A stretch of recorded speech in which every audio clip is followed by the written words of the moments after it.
Hello everyone, welcome to our English project. Today Anna and I are going to take you on a delicious journey to a country with one of the most famous and ancient food histories in the world, China. Exactly. When people think about Chinese food, they usually think about spring rolls or fried rice takeaway from restaurant. But authentic Chinese food is a huge world of regional diversity, fresh ingredients, and tradition that lasts more than 1,000 years old.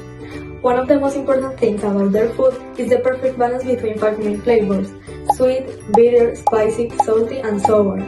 If a dish has this balance, it means that it is good for your body. Yes, in fact, this way of cooking is deeply connected to traditional Chinese medicine. For Chinese people, food isn't just to get energy to pass throughout the day, but it's a type of medicine to keep your mind and your body healthy. Now let's talk about sketches because they are very different from what we are used to spending. In China, meals and especially dinners are secret moments to spend with the family. They usually eat 3 times a day, but their dinner is served extremely early. They normally have dinner from 5 p.m. to 7 p.m. This is because traditional health rules say that eating early is better for your digestion before going to bed. That is super easy for us, but if you ever travel to Beijing, there is a legendary place that you absolutely cannot miss, the Chongyue restaurant. This restaurant was founded in 1864 during the Qing dynasty, so it has a lot of history. This restaurant is famous all over the world because of their traditional Peking duck. To give you an idea of how famous it is, every year they serve more than 2 million ducks to more than 5 million customers. This is a lot of cooking.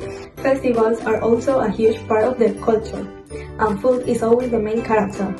The most important celebration is, of course, the Lunar New Year, which people also call the Spring Festival. A lot of people wonder why the date of the Chinese New Year changes every single year. The reason is that it follows a lunar calendar, not a solar calendar that we use. It always falls on the new moon closest to the midpoint between winter solstice and spring equinox. So the celebration usually takes place from late January to mid-February. They also eat dumplings because they look like old Chinese ones, so they bring well. But food is also essential for personal milestones, like birthdays. For a traditional Chinese birthday, you must eat longevity noodles, which are called chansongyang. This tradition has a very strict rule. You have to eat the noodles completely whole without breaking them with your teeth or your fork. If you break a noodle, it means you are shortening your life. Also, babies are very celebrated. During the 100-day celebration after a baby is born, mothers have a strict recovery time called suo juesi. To get their strength back, they eat specific food like hot ginger, chicken soup, and boiled eggs painted in red that symbolize fertility and good fortune. Enough history and theory, let's go to the kitchen. First, let's check the ingredients we have today. We have spaghetti, carrots, some meat, sunflower oil, onion, soy sauce, a bit of salt, and cornstarch. Today, we are going to show you how to make a quick, easy, and delicious Chinese noodle recipe, adapted for 2 people. Let's start with step 1. First, you need to take the meat and cut it into small thin strips. After that, cover the meat heavily with cornstarch. In Chinese cooking, cornstarch is a secret trick used to make the meat very soft and tender. Then, heat some sunflower oil in a pan and fry the meat. When it is cooked and a bit crispy, put it on a plate. While the meat is cooking in the pan, you can chop the carrot and the onion into thin pieces.